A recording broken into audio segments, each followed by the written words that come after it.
India में लड़कियां बहुत फ़ैन होती है ना बीटीएस की, और कोरियन ड्रामा देखती हैं और काफ़ी उसको प्रेज़ करती हैं। उनको बड़ा क्रश हो जाता है कोरियन लड़कों पे कि एक बार कोरिया भी जाना है। एक बार मेरी पूरी वीडियो देख लो, और जो लड़के देख रहे हैं वो भी अपनी दोस्तों को दिखाना कि कोरिया जाने से पहले 10 बार सोच लेना और फिर जाना। आप सबने स्क्विड गेम्स देखी होगी, और नहीं भी देखी होगी तो कोई बात नहीं, मैं आपको समझा दूंगा। कोई इतनी डिफिकल्ट बात नहीं बता रहा मैं। उसमें एक कैरेक्टर है जो पाकिस्तानी कैरेक्टर दिखाया है, एशियन कैरेक्टर दिखाया है, लेकिन वो बंदा पाकिस्तान का दिखाया हुआ है। और वो एक काइंड ऑफ लेबर दिखाया है, मतलब मजदूर टाइप ऑफ आदमी जो बहुत गरीब है और ज़्यादा उसको कुछ समझ में नहीं आता। बीच में एक सीन भी है जब वो पूछता है कि वेयर आर यू फ्रॉम, तो वो कहता है ये पाकिस्तान, तो उसको समझ नहीं आता कहाँ से। तो फिर दूसरा बंदा बताता है कि वेस्ट ऑफ इंडिया या फिर क्लोज टू इंडिया, ऐसा कुछ बोलता है। तो पहले तो मेरे को यही लगा कि भाई पाकिस्तान की पहचान ही इतनी है इनके लिए कि वो सिर्फ इंडिया के बगल में है, तो इंडिया से उसको पहचान में पड़ी। लेकिन उनके लिए पाकिस्तान, नेपाल, श्रीलंका, बांग्लादेश, ये सब एक ही एरिया है और उसको इंडियन सब कॉन्टिनेंट आप मान सकते हो। अब स्क्विड गेम्स में जो वो कैरेक्टर दिखाया है ना, वो अगर नॉर्मली देखा जाए तो ठीक है भाई, चलो दिखा दिया, लेकिन ऐसा है नहीं। ये उनके यहाँ पर्टिकुलरली इमेज है इंडियंस की और हर किसी ब्राउन पीपल की। अभी वो ब्लैक लाइव्स मैटर वाला इंसिडेंट हुआ था, जॉर्ज फ्लॉयड की जो डेथ हुई थी उस पर फिर ब्लैक लाइव्स मैटर वाला प्रोटेस्ट चला। भाई साहब, अमेरिका तो बहुत अच्छा है और अमेरिका में आप प्रोटेस्ट तो कर रहे हो, एक्चुअल में साउथ कोरिया में इस चीज़ की डेफिनेशन ही नहीं है, लीगल कोई डेफिनेशन ही नहीं है। और लीगल छोड़ो, आप प्रैक्टिकल में भी उनको पता ही नहीं है कि वो कहीं ना कहीं कितना गंदा रेसिज्म कर रहे हैं। आपको साउथ कोरिया में ऐसे ऐसे स्टोर मिल जाएंगे जहाँ पे लिखा होगा Indians and Pakistanis are not allowed. Even और भी कंट्रीज के नाम लिखे हुए मिल जाएंगे। आप सोच के देखो कि ऐसी चीज़ इंडिया में हो जाए या मान लो अमेरिका में हो जाए तो भाई प्रोटेस्ट हो जाएंगे, लड़ाई झगड़ा हो जाएगा कि ये क्या कर रहे हो आप। लेकिन वहाँ पे इसकी कोई डेफिनेशन ही नहीं है। वो लगा सकते हैं अपने स्टोर के बाहर और कोई ऑब्जेक्शन नहीं होता। अगर सारे इंडियंस को ये बात पता चल जाए ना, सारी जो मैं बता रहा हूँ आपको आगे भी, तो हो सकता है कि कोरिया के जो यहाँ पे चीज़ें आती हैं वो बैन होनी शुरू हो जाए, बॉयकॉट होनी शुरू हो जाए। जैसे कि सैमसंग के फ़ोन्स इंडिया में आते हैं और बहुत अच्छी मार्केट है उसकी, बहुत ह्यूज साइज मार्केट है। आप एक चीज़ देखोगे, ब्लैक ब्राउन इस टाइप का रेसिज्म होता है ना। अब ये रेसिज्म को भी आप 10 में से मान लो 2 नंबर दे रहे हो, है ना, कि कितना गंदा रेसिज्म है। एक मैं आपको हाइपोथेटिकल सिचुएशन बता रहा हूँ, लेकिन जो साउथ कोरिया में रेसिज्म होता है ना, वो कलर के बेसिस पे भी होता है, ब्यूटी के बेसिस पे भी होता है और पुअर के बेसिस पे भी होता है। तो आप ऐसी चीज़ को क्या रेटिंग दोगे? मतलब जो रेसिज्म आपने आज तक देखा है ना, उससे भी गया गुजरा रेसिज्म साउथ कोरिया में होता है। करते हैं 9 out of 10 South Koreans accept करते हैं कि साउथ कोरिया में गंदा वाला रेसिज्म होता है। अब मैं आपको कुछ बाहर के लोगों की वीडियो दिखाता हूँ जो वहाँ पे एक्सपीरियंस करके आए हैं। I'm come from Vietnam, so I experienced a lot of things that like Korean like asked you at first that where you come from. You said that you come from like Southeast Asia, and they were like, oh.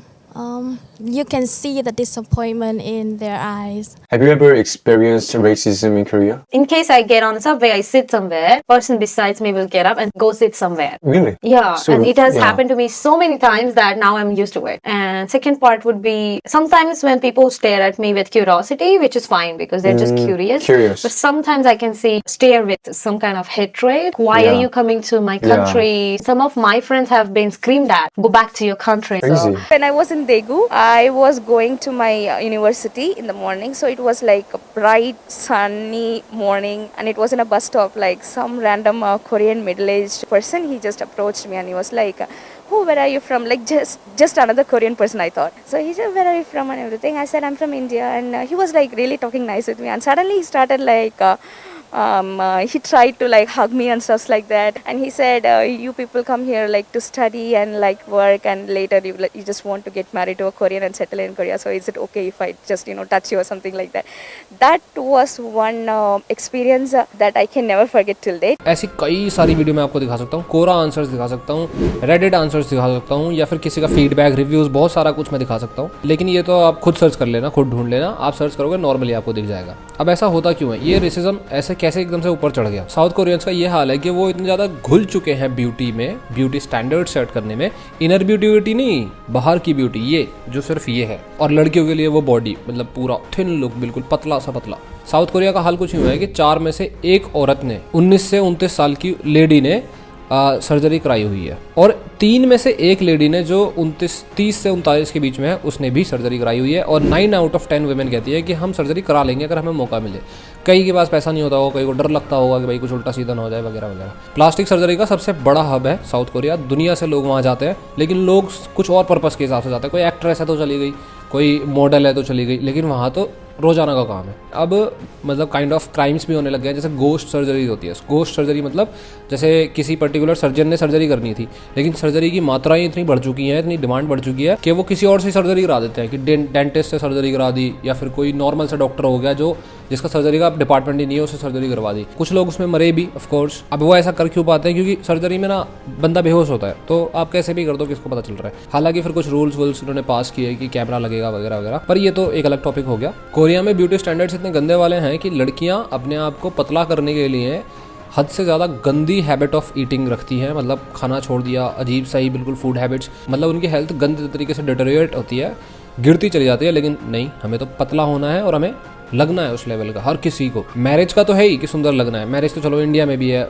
Most of the जगह पर होता है, लेकिन वहाँ पे job का भी यही है। देखो कंपटीशन होता है ना, तो one of the most important उनके लिए क्या है कि लड़की दिखती कैसी है या लड़का कैसा दिखता है, मतलब स्किल्स थोड़ी बहुत और उसके बाद दिखता कैसा है, उस बेसिस पे सिलेक्शन होता है। अब आप सोचो ऐसे कंट्री में जहाँ इस बेसिस पे सिलेक्शन होता है, उस देश में रेसिज्म की डेफिनेशन तो है ही नहीं। हमारे देश में ऐसा कोई कर देगा? मतलब इंटरनली करते होंगे, काफ़ी प्राइवेट कंपनीज करती होंगी, खूबसूरत लड़कियों को ले लिया, हायर कर लिया ताकि एनवायरनमेंट बना रहे वगैरह वगैरह, लेकिन वो इंटरनली होता है, ऑफिशियली नहीं होता। यहाँ पे ऑफिशियली ही चीज़ें ऐसे चल रही हैं कि इस बेसिस पे करेंगे। आपने कोरियन ड्रामाज में भी देखा होगा कि लड़कियाँ सुंदर होने की कोशिश करती हैं ताकि उनका जॉब सिलेक्शन अच्छे से हो जाए। इंडिया में अगर एक नॉर्मल इंसान या एक नॉर्मल लड़की या लड़का अगर प्लास्टिक सर्जरी की बात कर दे, एक नॉर्मल फैमिली से, मतलब एक्ट्रेस की बात नहीं कर रहा मैं, तो पता नहीं 4 जूते पड़े या 10 पड़े या घर से निकाल दे उसको। पर ये कोरिया में तो ऐसे है जैसे आपने ग्रेजुएशन करी तो आपको गिफ्ट मिलेगा इस चीज़ का, आपकी ग्रेजुएशन गिफ्ट है।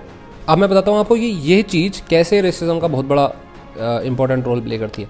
जब आप सोचो पूरे समाज में ये ब्यूटी स्टैंडर्ड सेट हो गए हों और सभी उसके पीछे भाग रहे हों, तो मायामी यूनिवर्सिटी का एक स्टडी है जिसमें उन्होंने बताया कि कैसे जो ये पूरा प्रेशर है ना ब्यूटी का, वो इसलिए है ताकि आप इन्फीरियर फील ना करो उनके एनवायरनमेंट में। अगर आप बहुत ज़्यादा ब्यूटीफुल या आपके मतलब उनका सिस्टम है ऐसे करके। एक मैं कोरियन ड्रामा देख रहा था, उसमें तो ऐसा था कि भाई उसको ब्यूटी चेक कर रहे थे, लड़की की ब्यूटी चेक कर रहे थे कि यहाँ से ऐसे, यहाँ से ऐसे और ऐसे करके पूरा सर्कल, ओके 10 में से 10 पॉइंट मिल गए आपको।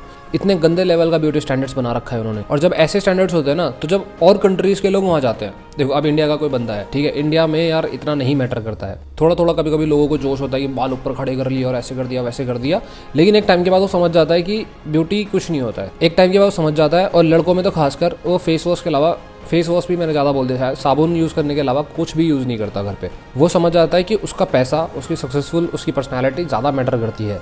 और ये सच भी है, आप मानो या मत मानो, ये सच भी है इंडिया में, और इसका मैं बड़ा ही ब्लेस्ड फील करता हूँ।